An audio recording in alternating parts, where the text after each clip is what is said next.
Good morning. Today is July 23rd, 2025. I missed a few days of reading because I didn't have a voice.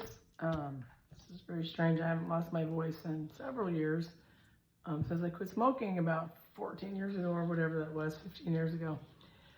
But anyway, I'm going to read Psalm 23. It's one of my favorites, and I'll start there. So, the Lord is my shepherd, I shall not want. He makes me to lie down in green pastures. He leads me beside the still waters. He restores my soul.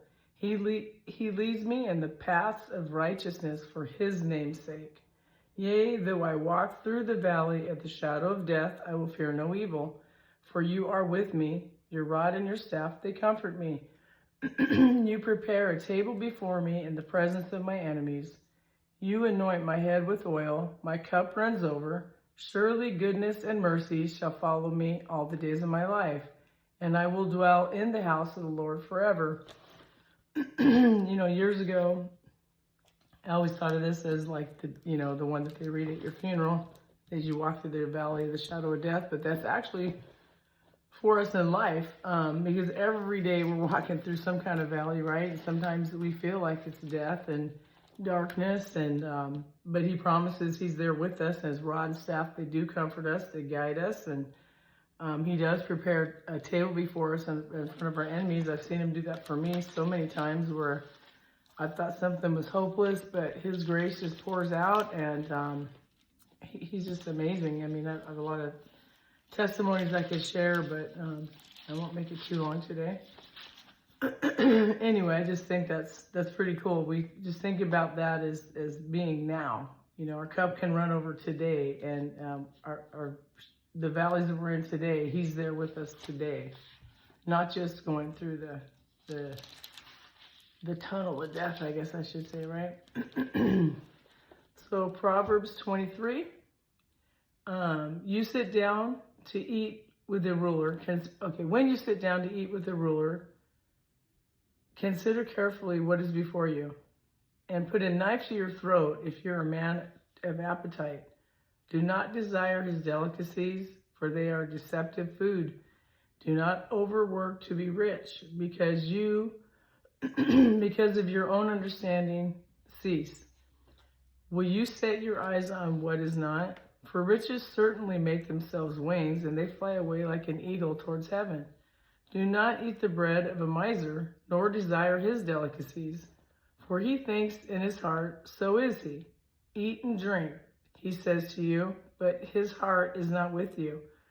The morsel you have eaten you will vomit up, and waste your pleasant words. Sorry. Do not speak in the hearing of a fool, for he will despise the wisdom of your words. Do not remove the ancient landmark, nor enter the fields of the fatherless, for their Redeemer is mighty. He will plead their cause against you. Apply your heart to instruction, and your ears to the words of knowledge. Do not withhold correction from a child, for if you beat him with a rod, he will not die. You shall beat him with a rod and deliver his soul from hell. Well, today that doesn't happen too much, huh? We don't even discipline our kids too much so much. My son, if your heart is wise, my heart will rejoice. Indeed, I myself, yes, my inmost being will rejoice when your lips speak right things. Do not let your heart envy sinners, but be zealous for the fear of the Lord all the day. For surely there is a hereafter, and your hope will not be cut off. Hear, my son, and be wise, and guide your heart in the way. Do not mix with wine bibbers, or with gluttonous eaters of meat, for the drunkard and the glutton will come to poverty, and the drowsiness will clothe a man with rags. Listen to your father who begot you, and do not despise your mother when she is old. But the truth, buy the truth, and do not sell it. Also wisdom and instruction and understanding. The father of the righteous will greatly rejoice, and he who begets a wise child will delight in him. Let your father and your mother be glad, and let her who bore you rejoice. My son, give me your heart, and let your ears observe my ways. For a harlot is a deep pit, and a seductress is a narrow well. She also lies in wait for a victim, and increase the unfaithful among men. Who has woe, who has sorrow, who has contention, who has complaints, who has wounds without cause, who has redness of eyes?